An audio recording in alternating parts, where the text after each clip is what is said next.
Hello and welcome to the one, the only Gaming Booth Podcast, Episode 4. A podcast where we gather around and discuss video games, news, and solving problems of the infinite multiverse. Joining me this week once again is the self-proclaimed King of Trophies, Russell. Hello. A new owner of a decent working PC that isn't a total piece of shit, and one who seeks Russell's throne, Jordan. That is I. You have got a new computer and you've platinumed something new, so you're getting ever close to Russell's throne. Are you scared of him, Russell? Admittedly, Jordan's in his spare time is slowly getting quite a few platinums, so he's working his way up there. He's getting through them, but to start the show, we begin by taking a trip into the multiverse. And this week, we're visiting Earth 2977, a world where reality TV cooking shows are the only thing people watch, and where fictional beings are also not so fictional. Well, I guess on the plus side, they don't have Australia's Got Talent and all those shows. They do cooking. In a cooking variant. It's like MasterChef, basically, yeah. So you've both been selected to appear on Weekend Cooking with Ridley, the villain from the Metroid series. Oh, I thought you were talking about Ripley from Aliens. No, we're talking about Ridley, the space dragon who likes to fight Samus. But to tell you more about his show, last week the contestants had to bake a cake welcoming Ridley to Super Smash Bros. Because he's finally there, and the cake's main ingredient was Samus. Anyway, this week is Space Pirate Week, and you both have been selected to cook a meal for none other than Ridley himself. He and his space pirates have brought you the main ingredient, a Metroid. And to make your dish, you can use any other ingredients he's provided, which is whatever you can think of, and you must tell me what meal you're going to cook and why you think Ridley will enjoy it. And then you'll cook it, and I'll tell you what Ridley thought. So what I'm going to cook today is mushroom soup. It's made of toads from the You Mario need to use a Metroid, universe. Jordan. Yeah. He's getting to it, Dished with some Metroid drizzled over. So is it a Metroid puree? Is it a Metroid sauce? It's more like you've got out the grater and grated the Metroid all over it. So you've got grated Metroid, a staple for a Ridley diet. Anyway, Russell, what have you cooked for us today? My main question is, are we talking multiple Metroids or a single Metroid? You can cook with as many Metroids as you'd like. That makes your dish. He's brought a few. Okay, well, in that case, in the spirit of MasterChef, I'm going with the identifiable Krockenbush, which is basically just like a giant tower of Metroids, is what it's going to be. Have you cooked it at all? Or? Oh, yeah, no, so these are going to be baked in... I really did like Jordan's mushroom idea, but I said, we're contestants, so I have to do something that'll follow his plan. So I'm also going with the Mushroom Kingdom, but with Ridley, in the Ridley's seeming connection to Mario and the fact he seems to kill him, I think, well, he must enjoy Mario in some way. So I'm just going straight up human with this. And or Plumber, whatever Mario is, I don't know if he's actually human. But whatever he is. Human-like. So I'm adding a Mario sauce or Mario flavoring, canonized Mario, to the Krockenbush built up of Metroids that built a giant tower. Does it have pipes of plumbing and stuff in it as well, or is it just Mario? No, decoration-wise, Mario's hat is like the top of it. So it's like Ridley's very familiar with that hat. Oh yeah, he's held it in his hands before. He really quite liked that hat, and he really appreciates it. So it's now for Ridley to tell you what he thinks, and he inspects both of your food, but he screeches at disgust for Jordan's plating up of his mushroom and Metroid soup. It's hard to get all the slosh together and make it look presentable. Jordan, I have to point out that plating up is very important to Ridley. He really loves it. Presentation's always critical. I mean, when it comes to food, presentation's everything. And I know Ridley. Ridley, cares about that. I know. As for you, Russell, he's a big fan of how the flavour of Mario interacts with a Metroid. I thought he'd like it. Yeah, he's a big smirk on his face. So now he's decided to fly up to his judging pedestal, where the winner is chosen. And so a screen lights up, it's just next to him. On the left, there's one on the right of both your faces. And there's a big X across Jordan's face. And so Ridley flies back down and devours Jordan. This is our universe, Jordan. You're going to have to replace me with another Multiverse Jordan next week. These are like multiverse clones. You can't actually physically go to a multiverse. These are different versions of yourself. So. Oh yeah, that's right. I've died in, 2 multiverses now? No, you've died in one. But Ridley faces camera 3, waves goodbye as the credits roll. And yeah, that's basically the multiverse for this week. But before we move on, I need you to score this Earth out of 10 to leave a rating on Multiverse Advisor. It's a very important website that we've designed to show you which multiverses have been the best. Well, I considering I didn't get consumed and that Ridley enjoyed my food so much, I gotta give it 8 out of 10. Like, it got to be true. A world just of MasterChef cooking shows, not my craziest world, but I said Ridley enjoying some food, like it's always a good time. You haven't been on Ganondorf's Monday night extravaganza yet. It could be better. True. Jordan? Well, when it comes to me, I'm not a professional chef or cook very well, if anything, so I just go with the basics. That's why I went with mushroom soup. I can't really say much more other than I've died. What score are you giving it? That's a downside, so I'm going to have to give it a 0 because I'm dead. Okay, so Earth 2,977 was scored pretty well with a 8 and a 0, making it the highest ranked Earth so far. And we'll be back in the moment for the news.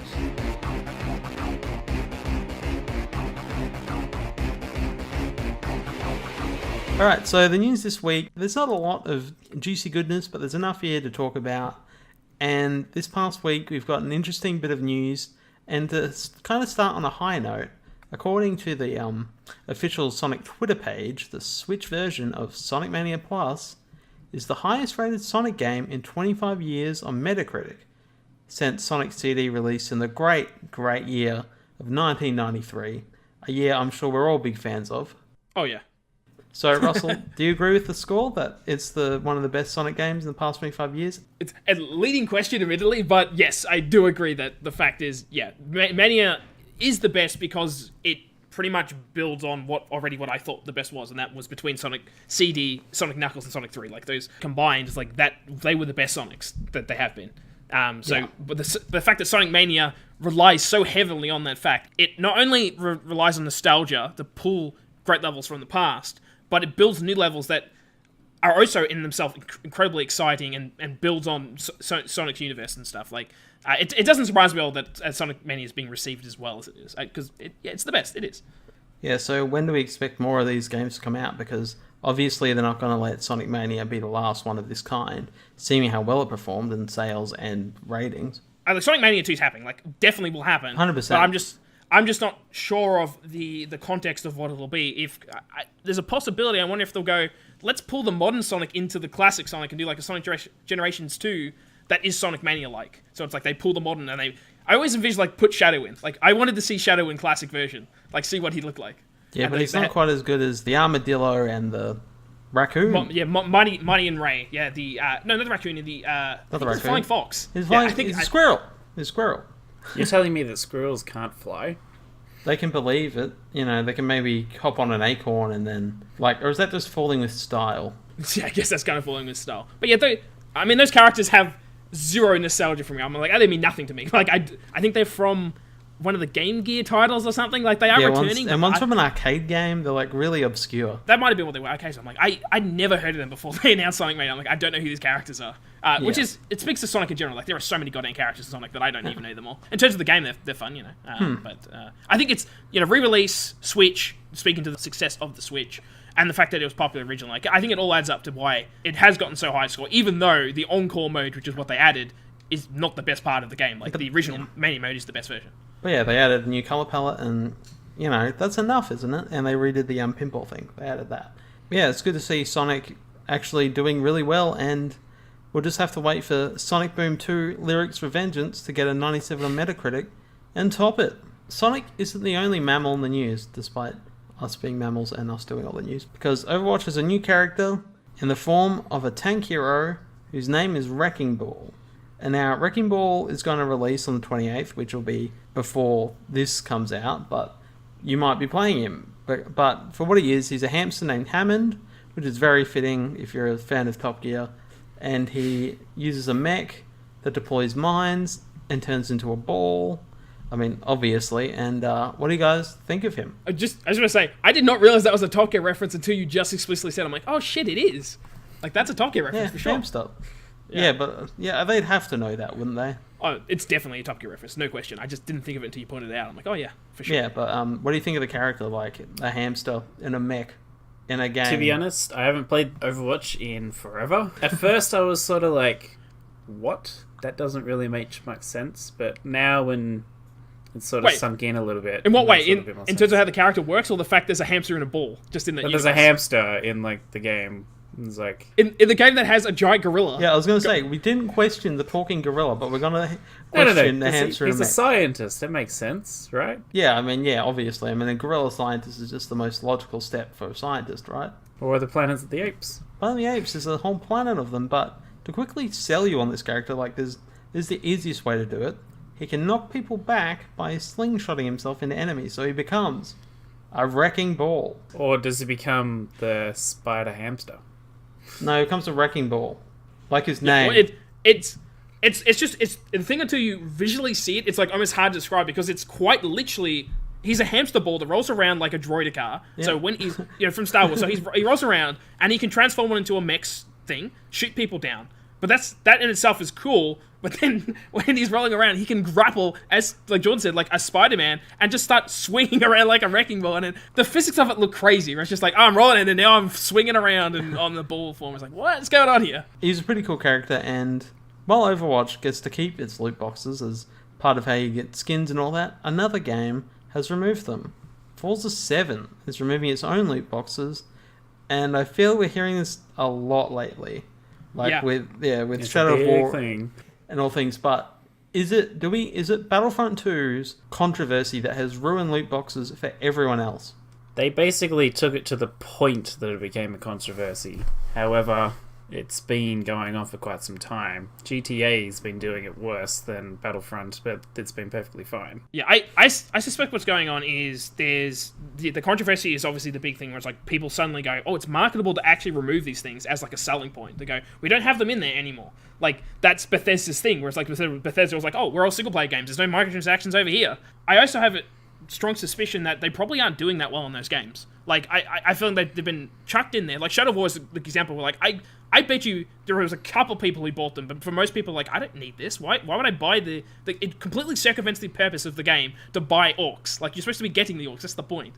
Yeah. So, I wouldn't be... just go to a slave auction and then you're just buying them. But you don't get what you get, it's just random boxes. Yeah, they don't even do it like that, though. It's not like they go like, oh, it's a cool thing. It's just a dude rubbing his hands and they just pop out of a box. It's like, it's so dumb. But that's another reason why I think like it's good press for something that it's probably not getting them a huge amount of cash anyway. So it's like, well, let's just use it as a second marketing opportunity to go, all right, Shadow of War's gone. Now it's like, oh, cool, that was the reason. I'm sure there's some people go, oh, I wasn't going to play that because of microtransactions. They maybe go, all right, I'll pick it up on sale now. But to kind of tell you more about like what Forza 7 did on its own, and like these were called prize crates, and they a lot of reviews actually had them mentioned as like a downside to, and a lot of people were pretty pissed when it came out, but not to the same outrage as Battlefront. But basically what they do is they rewarded skins for your driver, which is just like different outfits for like your helmet and whatever. You can get cars, and you could get mods, which is how you get more credits for doing certain challenges. The kind of good thing about those was they actually couldn't be purchased with real money, unlike Overwatch. Right. But even then, Forza has had a premium currency for a while, which allows you to buy cars, and which are also being removed. So does that lead us to believe that Microsoft as a whole are dropping this whole microtransaction focus that they've weirdly had since the start of this generation? I think, for whatever reason, Microsoft hasn't been hit hard by the fact that pretty much all their main games have featured microtransactions all of them. In some way. Like all oddly, of them. Oddly, in a weird way, almost always cards. Like, I don't know why they got obsessed with cards, but it's like, oh, card this, card that. You know, Hearthstone was popular. Like, Halo 5, card pack. Gears, card pack. Halo Wars, card pack. Card packs for everyone. I feel like so many people like haven't considered the fact like Microsoft's been doing this a lot. Like, all the games have had it. And I think quit while they're ahead. Like, before it becomes like Microsoft's putting all the shit in, they go, oh, this is bad press. This is going to hurt us. They go, well, let's just maybe just get rid of it now, because it's in the long run, we're already making shitloads of cash elsewhere. Yeah, it's Microsoft. Why? I mean, that is inherently the problem with microtransactions. It feels so incredibly greedy that these companies that are already making so much money, charging full price for it, and then going, you know what, we can make even more money. Like, that's kind of always the difference. Like, it feels fine it feels fine in Fortnite. If I'm being honest, like, it's free to play. You can play for nothing. And then you go, if you want, you can buy the stuff. And I like it hurts it a bit because I know Jordan in particular like hates the fact that it takes so hard to get some of those skins and stuff. But No. That's a little bit different. You actually have to earn them by playing, compared to just buying them in the store. But it's still perfectly fine because it's all cosmetics. There's no reward for... Exactly. In general, I and most people feel at least comfortable going, look, they're not charging anything for this. You're playing it for free and it's a polished experience. Sure, if I want to pay a little bit more, fine, I will. But when you charge full price off the get-go and put all this shit in as well, it's just bad look, and it just feels incredibly greedy and corporate. The other thing that Fortnite has going with it is in its Save the World, you can actually earn V-Bucks, which transfer over to the Battle Royale, so you don't actually have to spend money to buy stuff if you just play. But do we believe that Microsoft are dropping this because Game Pass is more valuable to them than this? Like, that's where they're going to earn more money than this, which I think is true. I'd imagine so, yes. Yeah, it's... That at the moment, the foreseeable moment, that is their push. Like, they're putting pretty much every single one of their big IP on that system. Like, at launch, that's a key part. At this point, I'd be very surprised if they backpedal and go, you know what, Halo, whatever that new one is going to be called. Infinite. Yeah, if it gets rebranded, which it might.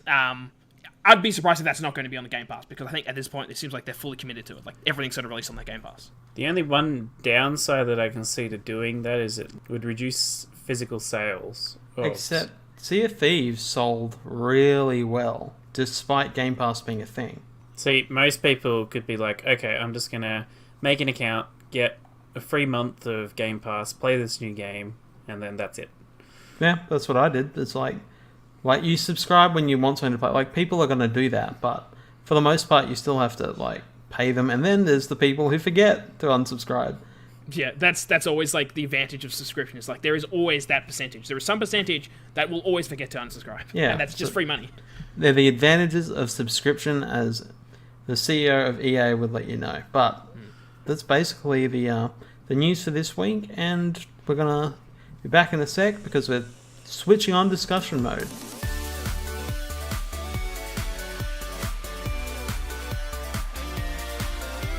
So welcome back. We're now in discussion mode, which is where we're going to discuss some bigger topic that happened this week. And to say I'm starting off with this week, we're kind of starting off with last week because there was a Kotaku article about top gaming people's opinion on streaming. And this week, we've seen something along those lines because we've seen a little leak about Microsoft's next console, Project Scarlet. Almost the project names are almost always cooler than the official name. It's always that's a boring Scorpio. name. Okay, but to talk more about Xbox in particular, this leak comes from a website called Thurrott.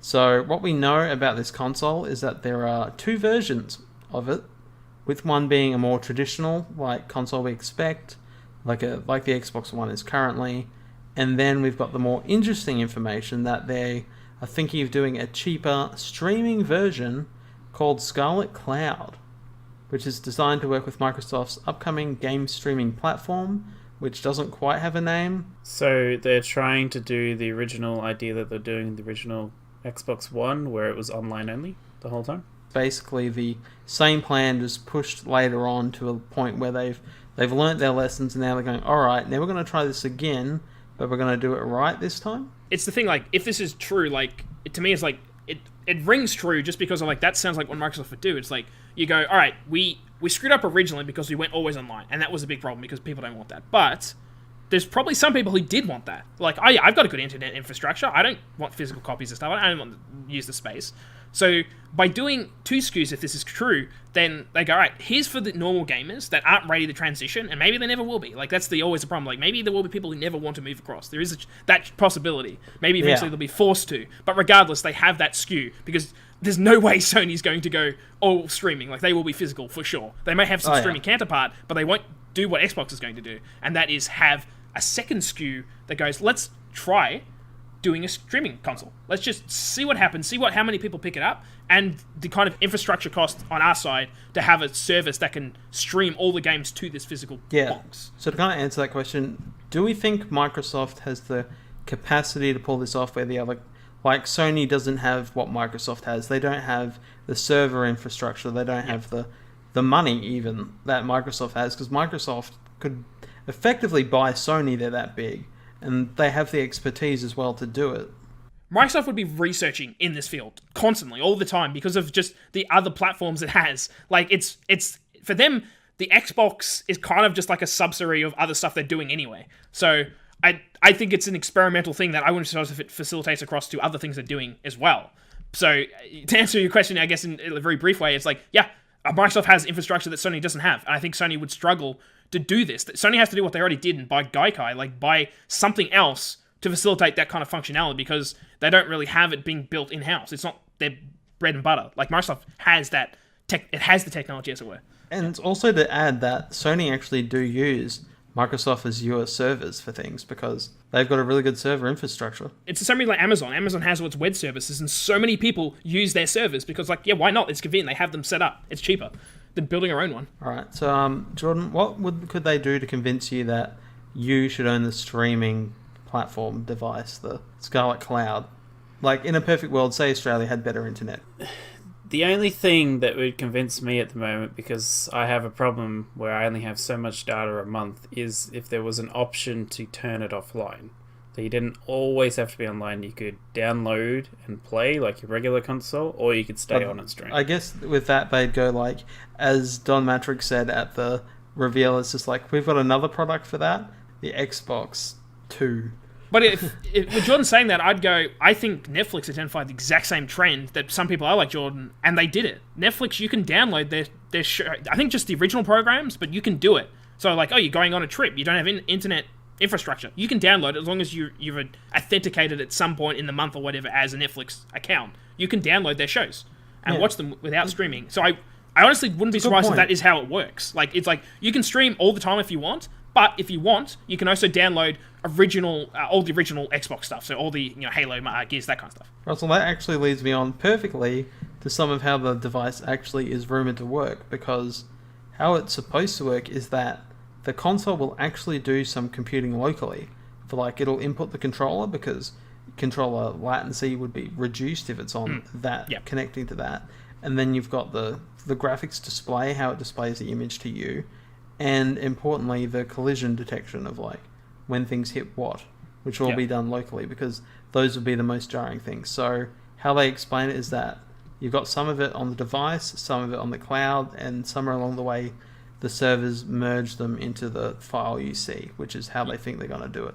It all makes sense to me, because the immediate problem I would think when it comes to streaming is the overhead. How much bytes are you sending to have a full game packet going through? It would be a lot, so much more than it currently needs for just regular game traffic. So by removing that overhead, by installing most of the core files that are relevant, like I said, the graphics, the collision detection, all that kind of stuff, at that point, you're almost back to just regular communication for an online game. And if you play online and there's no lag and connecting and all this stuff, like, it works. So they can majorly reduce it, but file space is my concern. I'm like, okay, how much file space you got on this thing to install it? See, the one big problem that consoles have at the moment is the amount of storage, and each game that comes out gets bigger and bigger, and if you're downloading all these games, you'll run out of space. Yeah, I think, and you're going to have internet infrastructure to actually carry that for, like, if we want games to look 4K, which seems to be what Microsoft is pushing at, and they're going to go, alright, well, this one does 720p or 1080p, and that's about all it does because it's streaming. You get do the plan levels, like Netflix has got the 4K, it's got the 1080p, like that's it's like point. It does it in tiers to what you want, and that's where like it feels like Microsoft's trying to cater for every user. So there's something there for everyone. If you don't want to deal with any of that crap, just get the physical box. It's going to be all there. It's going to be the most powerful version they've ever done. Whatever marketing bullshit they put out, like the usual stuff, and then there's the streaming version, and that's like, oh, this is something new. This is something interesting, and I can imagine a lot of people might really be into it. But it depends where you live. Down under in Australia, like, it's probably going to be a struggle, honestly, to get something that works at it. Like every one of those streaming services I've ever tried on Live, PlayStation Now, it's just shit. Like, it doesn't work well down in Australia, at least. I can't speak to other countries, but in Australia, PlayStation Now it doesn't even work. supported here. Yeah, well, not officially, I guess. It doesn't mean you can't do it. The problem is like sometimes it feels so focused on primarily a US market that it's like, what about the rest of the world? How much does it appeal? But if they're covering both, whatever, eventually the future will catch up, probably, in other countries. Hopefully. We're going to have 5G before we have, like, full fiber optic networks here, because... Yeah. if even. Like, they're already cutting back on that, so it's like, So, a good point about this is that all of Scarlet's games, sounds like it's a person, will run on each device, meaning that both consoles will have the same games. There won't be the weird fact of like, this one is only on Scarlet Pro, and this one's can't run on Scarlet streaming, or... You can't say you can only play this on that one. The quality is a concern, admittedly, but on the streaming one in particular. It was like, okay, what's the quality like on the streaming one compared to the console one? But it's one of those things like, I'm not even worried about it in Australia. I'm like, it's not going to be an issue. It won't be here, I don't think. If it comes here, it'll probably be super problematic. I don't know, I think it will. I think it might be US exclusive. See, if someone has a bad connection and you're playing a game and you're streaming it and then say your internet goes out, you'll be pretty much locked out of that console until your internet comes back. Yeah. Basically, it's becoming such a more internet-focused world. In fact, like, if the internet goes out, there's so many things that could stop working. Like, your lights, if they're, like, the Wi-Fi ones and your Wi-Fi's down, it's just like, well, shit, now I'm living in darkness. It's just like... Welcome to the Dark Age. Yeah, it's the Internet of Things. It's just everything's getting an IP address, everything's connecting to something. It's just...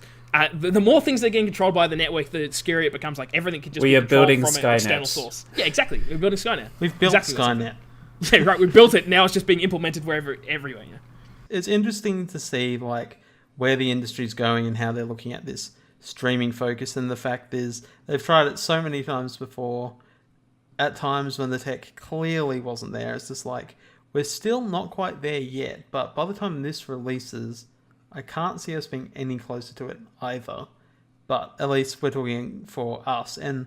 Like, it'd be America, and it's like, is it only for people who have fiber optics? Because they're the ones with the fastest connection that could probably do this, and hopefully we can see them making it work for, like, us, because I'd be amazed if it works for Australia. Eventually, we're going to hit a point where we won't be able to go any further until we improve in Australia. It's already like that there now. It's like, well, we're improving it, but not enough to what it should be, to like industry standards in other countries. You're there, but we just need a little bit more. Yeah, so I guess Too Long Didn't Read. The Australian government, they kind of botched our internet. Let's just hope the other internets across the world can actually access this, and I hope it's really good. But it's just exciting frontier. Like I love technology. I love changes, improvements, technology. Yes, it's always the concern of like I just see all the problems it could have, but at the same time, I'm excited for change, like something new. And Microsoft's trying. Like that's the best I can give them. They're not going to scrap the old thing. Like, no, we'll keep the old thing because that works. But let's try it. Let's try this because it probably is the future, honestly. So that's about it for discussion mode. We're going to move on to the final part, which is going to be an interesting conversation. So we'll see you in a moment.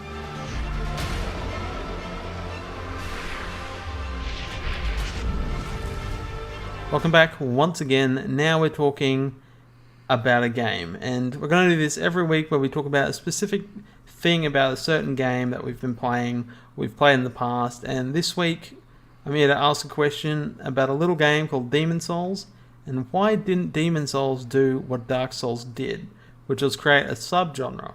And so for Demon Souls, I wanted to know basically what we think about the game itself, and why, just quickly, do we think it didn't do what Dark Souls did? Which is my favourite way to say a word. When it comes to Demon Souls, there was a lot of things that they were still working out at the time. And at the time, being it on a PlayStation-only exclusive, it limited the amount of people that were actually playing.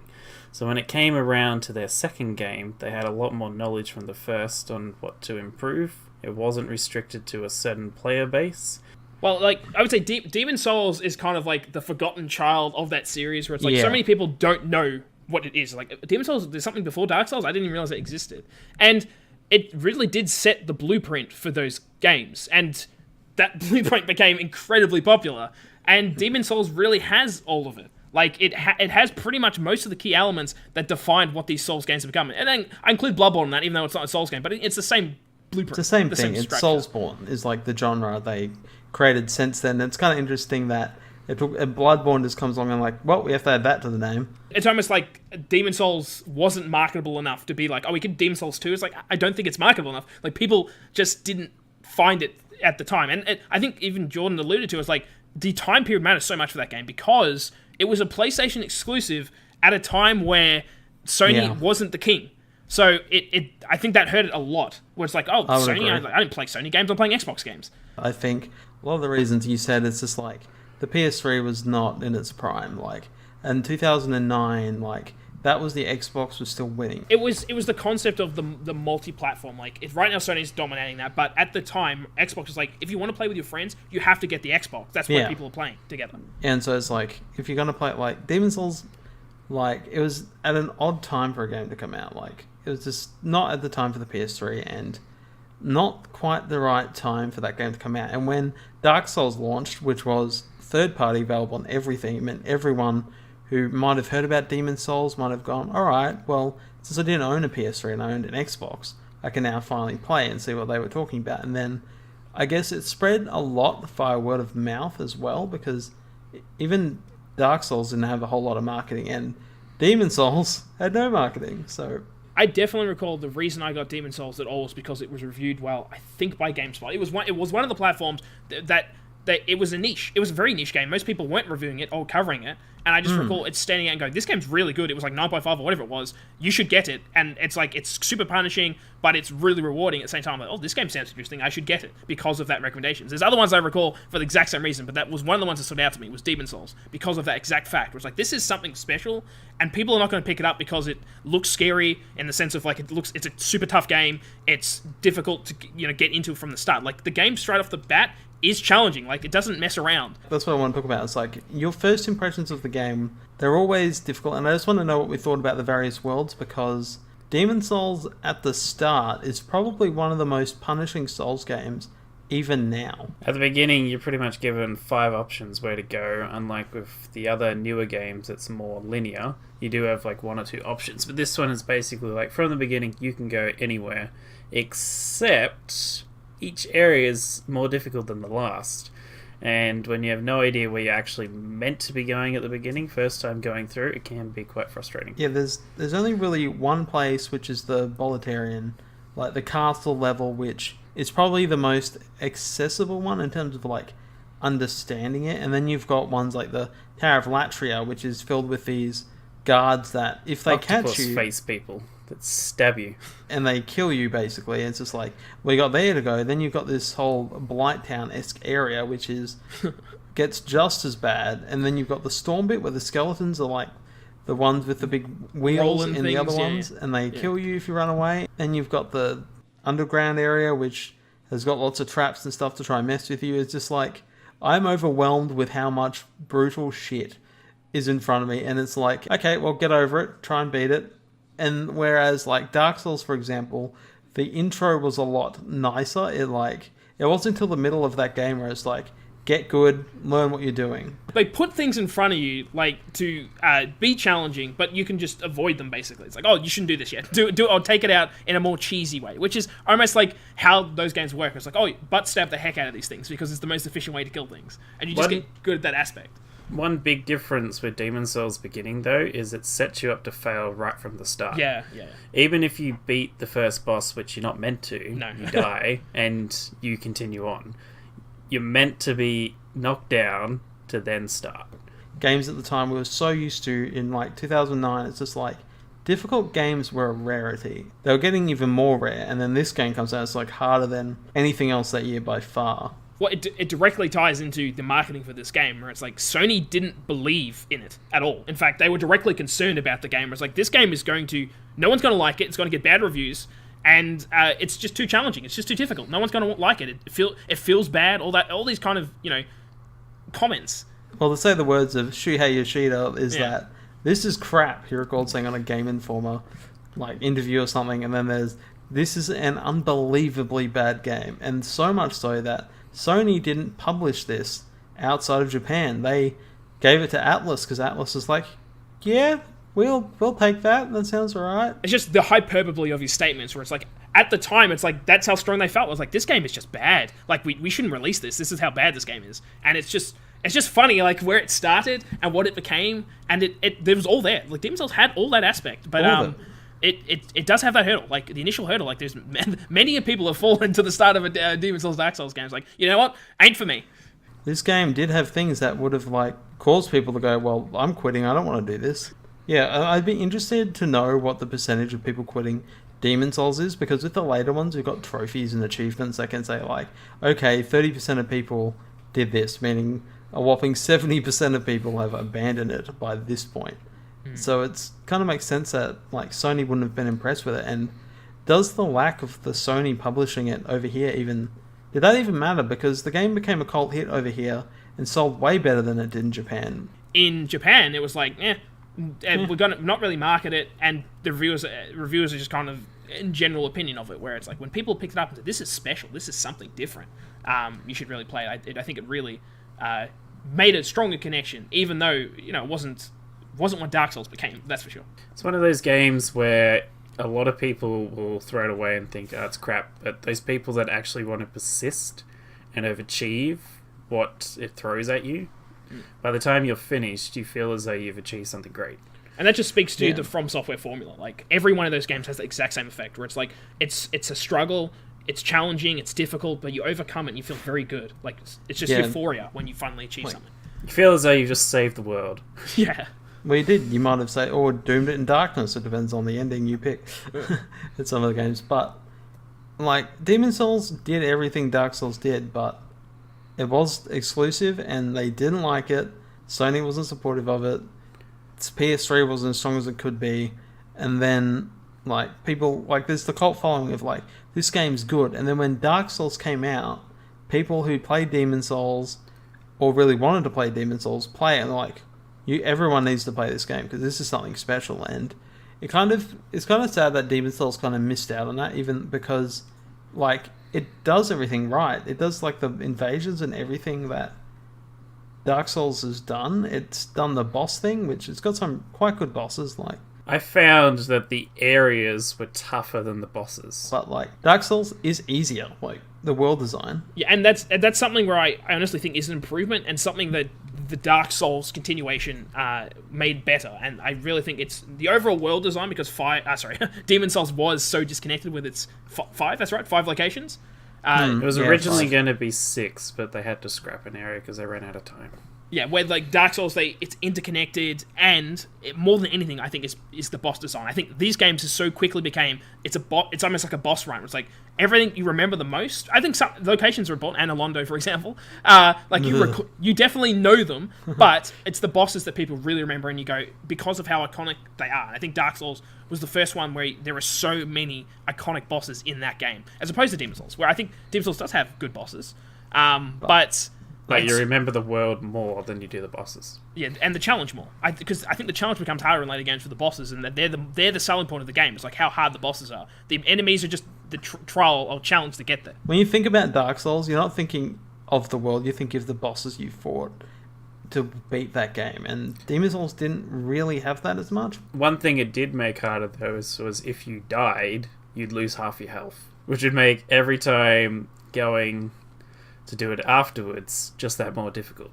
That probably was a poor design. I think that's why they took it away in later games. Like, this wasn't a good idea, actually, because it just made it more punishing. And I think you can only be a glutton for so much punishment. And eventually, like, this is too much. I'm not enjoying this because it's just they're making it too difficult. It is interesting to talk about Demon's Souls, which, it's a good game in its own right, but, it's a bit like the Rocket League's first game, like the Rocket Power Battle Cars, like, that didn't take off, but then Rocket League comes out and actually changes everyone's thoughts on that game, and Rocket League is super popular, and the same thing basically happened with Dark Souls, where it comes out and it's like, alright, this time people are playing it, this is special, and then it led to even great games even further on, like Bloodborne is phenomenal and easily one of PS4's best games. The shame for me all about Demon's Souls is the fact that people overlook it because they don't realise it's part of the series. Like, it's a good example. It's the 2 effect. Like, the 2 of almost everything's always better. Uncharted 2, Assassin's Creed 2. Like, it's the ability to improve on it, identify the mistakes, and go, you know what?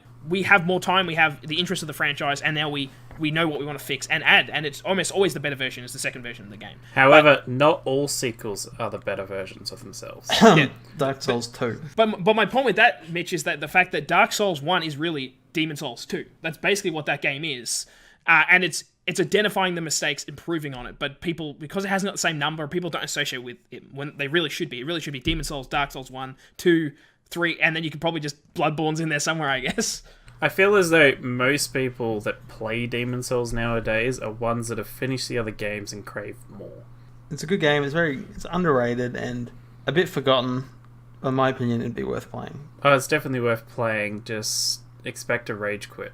Is it worth platinuming though, Jordan? You could say it's worth platinuming if you're a true Souls fan. However, there is a lot of grind to it. And I was going to say, like, if you have an affinity for this series, absolutely play Demon's Souls. But at the same time, I'd say if you only casually like them, I'd say maybe not. Maybe don't play Demon's Souls because they perfected it. It became better later. Like, at this point, honestly, play Bloodborne or Dark Souls 3. That's probably the better bet. I think Dark Souls 1 has that iconic feel. It's almost nostalgic at this point, that game. But I really do think Demon's Souls is like, if you love the franchise, absolutely pick it up. Yeah, we like it, and it didn't quite create a subgenre, but it certainly led to one being created.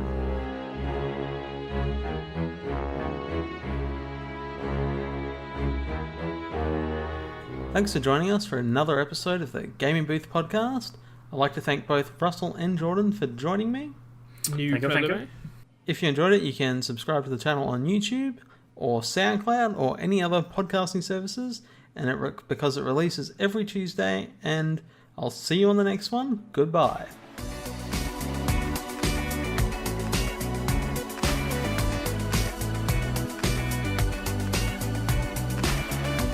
Identifiable Crockenbush